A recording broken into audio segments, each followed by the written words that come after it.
This was a program when they asked me about whether or not I could make it, and it's volunteers. And then, of course, coming on the heels of Hurricane Harvey, I just wanted to be here.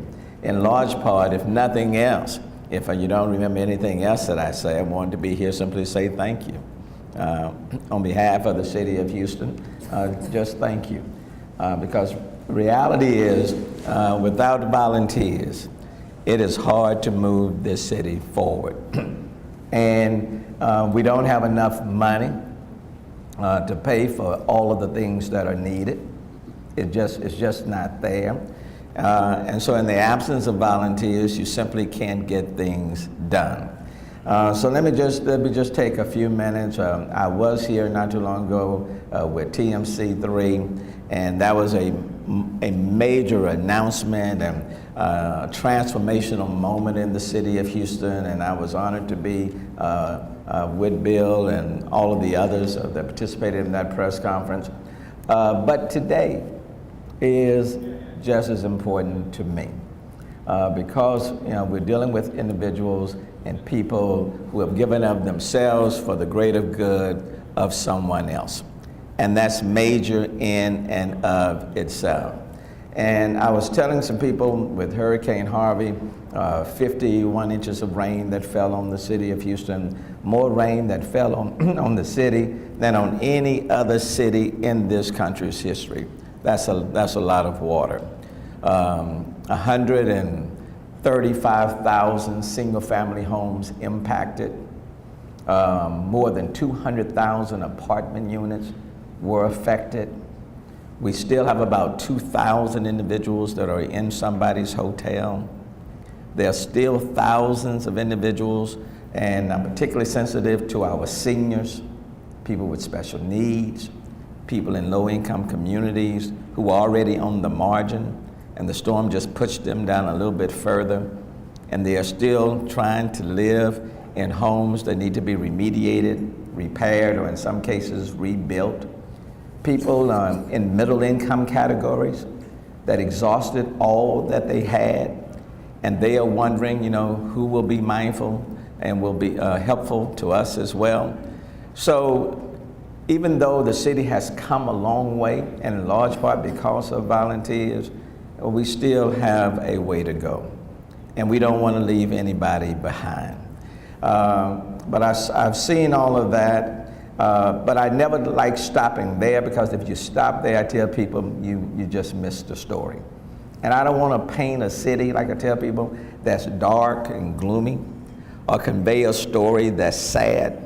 Let me tell you in large part why after Hurricane Harvey, I'm more optimistic, more positive about our city, our state, and our country and the direction in which it's going.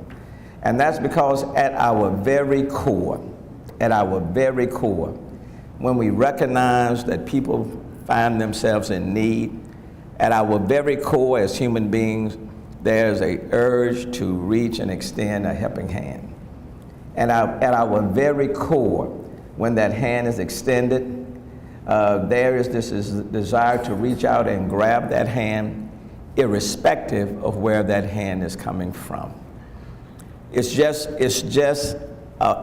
who we are. It's our nature.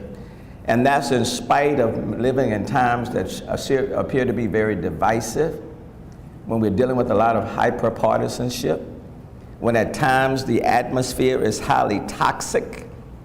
There's still that desire when people find themselves in need. There's a hand that's being extended. And one thing about Hurricane Harvey is that during and after, people didn't ask, for example, whether you're a Democrat or a Republican or independent. People were not asking, are you documented or undocumented? They didn't ask which language you spoke. They didn't even ask what your religion. They didn't ask your social economic status, because one thing about Harvey is that it hit neighborhoods across the board. It did not say, which neighborhood, where are the affluent people? Let me just rain on them. Or where are the poor people? We're just going to rain on them. The rain just came down. Everybody was impacted.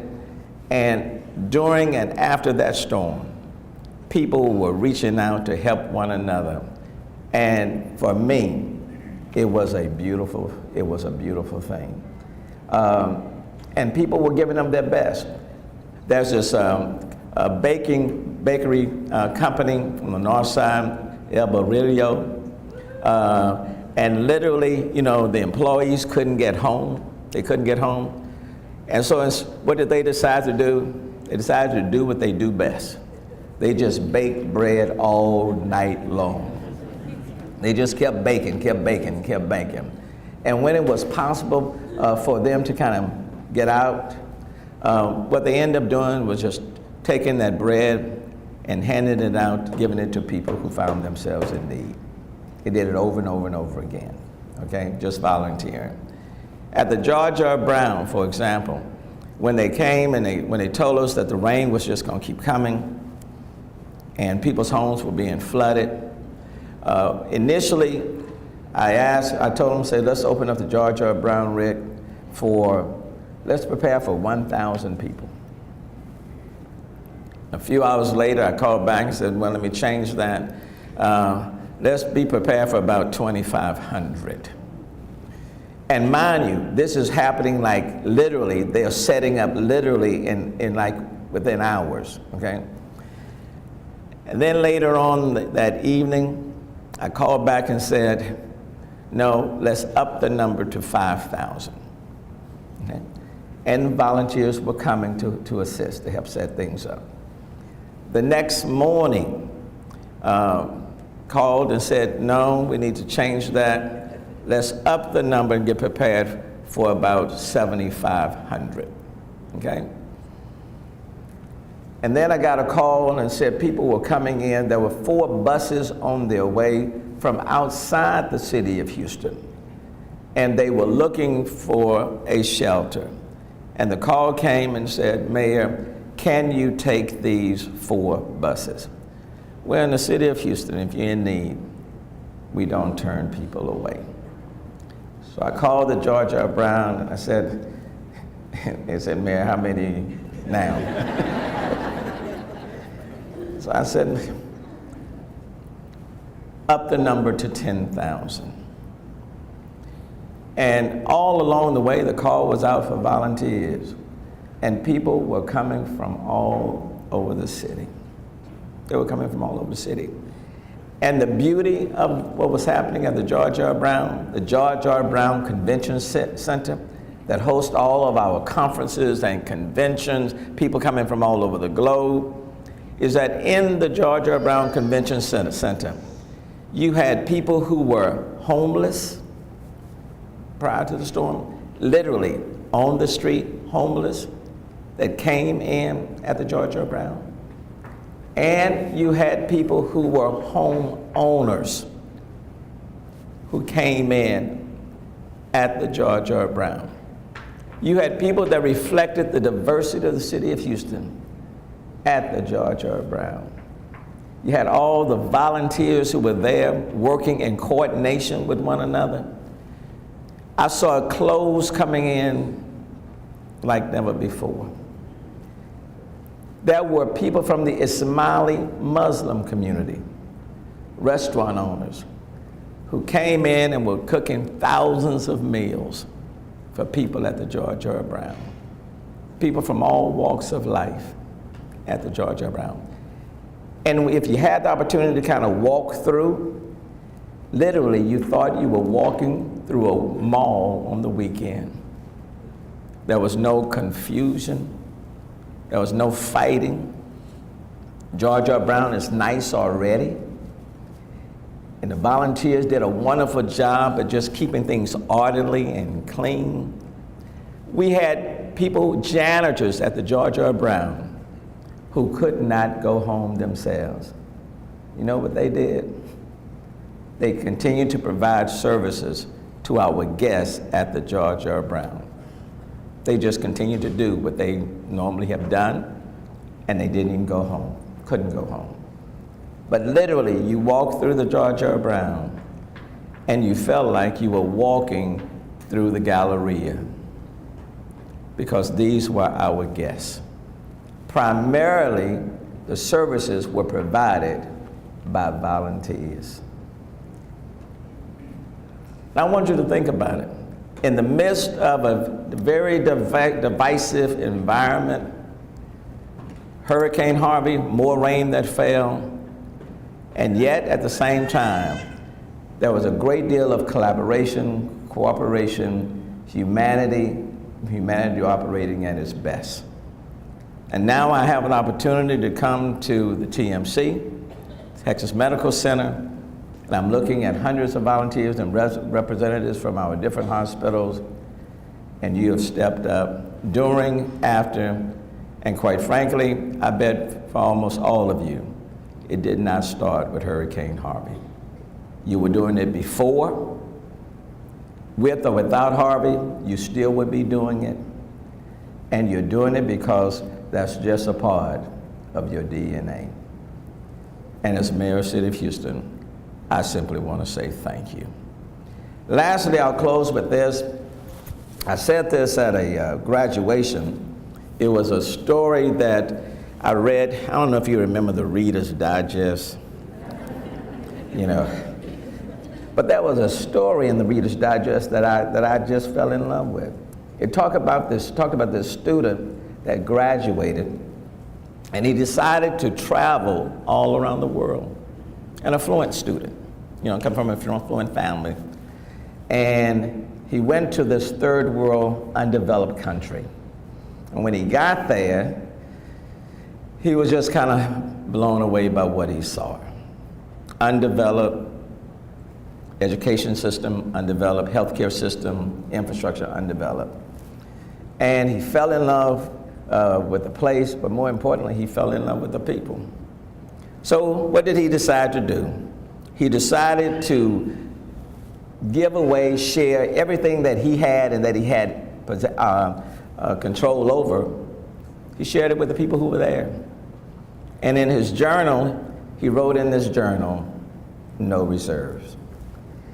And then he decided, instead of going on to the next stop, he said, I found my purpose, Bill. He said, I found my purpose. I found my reason for being. So he decided to stay right there. And his health started to fail. They told him he needs to get back to the United States. But he said, no, they make it, I'm staying my course, staying right here. So he picked up the journal and he wrote notation number 2, no turning back. Okay. Unfortunately, his health situation continued to fail and he died. Parents came to get him and they were looking through his journal. And there were 3 notations instead of 2. And the first notation said, Dad, Mom, when you're reading this journal, I found my purpose. I saw these people whose lives were far worse than my own. And so, Mom, Dad, everything you've given to me, I've now shared it with someone else. No reserves, Mom. Notation number 2 said, Mom, Dad, my health is failing. They're telling me I need to go back, but I'm staying the course. I'm going to stay the course.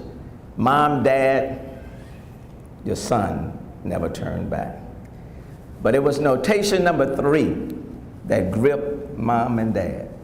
Because notation number 3 said, Mom, Dad, everything you all have given to me, I've shared.